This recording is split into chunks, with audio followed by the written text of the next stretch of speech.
Well, folks, I got to say, this is one of the weirdest stories that I've ever covered because Justice Alito is refusing to recuse himself from any case involving January the 6th.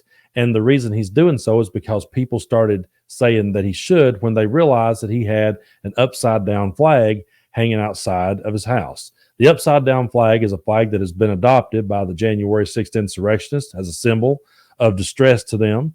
They also have a flag called Appeal to Heaven that they've adopted as one of their symbols. And that one was also seen flying outside Judge Alito's home. So people begin to say, can he truly be impartial to any case if he's making political statements by flying flags from his home? But when Justice Alito is confronted about this, he pulls this out of his ass and he blames the entire thing on his wife. He throws his wife under the bus in one of the weirdest statements that I've ever read. So I'm gonna zero in on the part here where he threw his wife under the bus because I can't believe I'm actually reading this out loud in 2024, but here we are. The first incident cited in your letter concerns the flying of an upside down American flag outside the house in Virginia where my wife and I reside.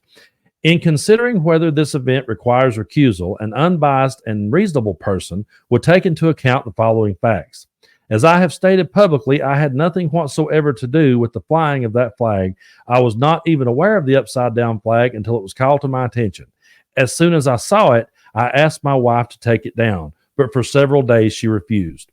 My wife and I own our Virginia home jointly. She therefore has the legal right to use the property as she sees fit, and there were no additional steps that I could take to have taken that flag down more promptly. So he is just throwing her under the bus at this point. He ain't even holding back. And just when you think that it can't get any more cringe, it always can. He digs into one of MAGA's favorite talking points where he starts saying that his wife had a First Amendment right. Of course, he's going to say that we're trying to trample on their free speech. Check this out.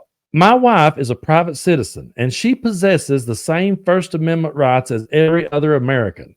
She makes her own decisions, and I have always respected her right to do so. She has made many sacrifices to accommodate my service on the Supreme Court, including the insult of having to endure numerous loud, obscene, and personally insulting protests in front of our home that continue to this day and now threaten to escalate. Then he goes on to talk about how that his wife is fond of flying flags and he's not. He just totally threw his wife completely under the bus and laid all the blame off on her. And the whole thing is pretty cringe to read. But you got to stop and think about this one for a minute. He's a Supreme Court Justice of the United States. He knows that. His wife knows that. They have had to have had the conversation at some point. Hey, I'm a Supreme Court Justice. I can't get political here. I can't start making political statements. I have to remain impartial. I know for a fact that if I was a member of the Supreme Court, I would set my family down and say, hey, there's certain things here that we can't do. But what these MAGA politicians do is they think they just rule the roost. They think they can do anything they want to do, and there's never going to be any accountability. Justice Roberts has already said that he's not going to have a meeting about this. He doesn't find it to be a concern. Of course he's going to say that because Donald Trump stacked the Supreme Court to the right. And now you got to think about, if he's reelected for a second term, how he's going to stack it even further to the right. And those are the kind of people he's going to surround himself with. And that should terrify the shit out of anybody because they're never going to hold each other accountable. There's no way in hell that you take two symbols, not just one, but two symbols that the January 6th insurrectionists have used, and you fly those outside your house. You cannot tell me that was a coincidence. There's no way in hell that was a coincidence. And I mean, okay, if he wasn't aware of the upside down flag or he wasn't aware of what it meant, shouldn't he ask that question? I mean, if I came home and my wife had a flag flying upside down, I believe I'd be like, honey, what's the flag upside down for? What was going on this morning when you put it up there? I mean, I would have something to say about it. He's clearly in cahoots with Donald Trump. And Donald Trump is clearly trying to stack the Supreme Court again if he's reelected.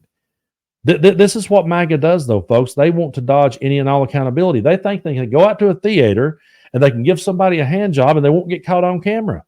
They don't realize that when you're in a position of power like that, you're supposed to be, let me say it this way, you're supposed to be held to a higher standard. And you're supposed to remain impartial. If you're on the Supreme Court, you're supposed to remain impartial. That's something that both sides should want. We shouldn't want it to be stacked one way or the other. We should want it to be an impartial court that looks at the Constitution and the rule of law and bases their decisions on that, whether we like it or not. That's how it should be. Because when you've got a guy out there saying, I'll terminate the Constitution anytime I see fit, I'll be dictator for one day, and you've got a Supreme Court behind him saying, yeah, we're right there with you, Donald. Just go ahead and put your foot down on the pedal of fascism. We'll be right there behind you, helping you steer the car. That's where we're at, folks. That's why this next election is so important. I keep saying this. I keep repeating it. I know I'm going to sound like I'm beating a dead horse. You're going to say, God, Brando, why do you keep beating that drum? Because we should have learned the lesson from 2016. That was our lesson learned. Okay, a lot of people got mad. A lot of people stayed home. A lot of people didn't vote. A lot of people voted third party. They just wanted to burn it all to the ground. Well, you sure as hell did. And now, going into an election, you could finish burning it the rest of the way if you allow Donald Trump to be reelected. This is not how it was supposed to be. We were never supposed to have a president and a Supreme Court in cahoots and them all taking orders from him. But that's where we're headed if we don't wake up soon.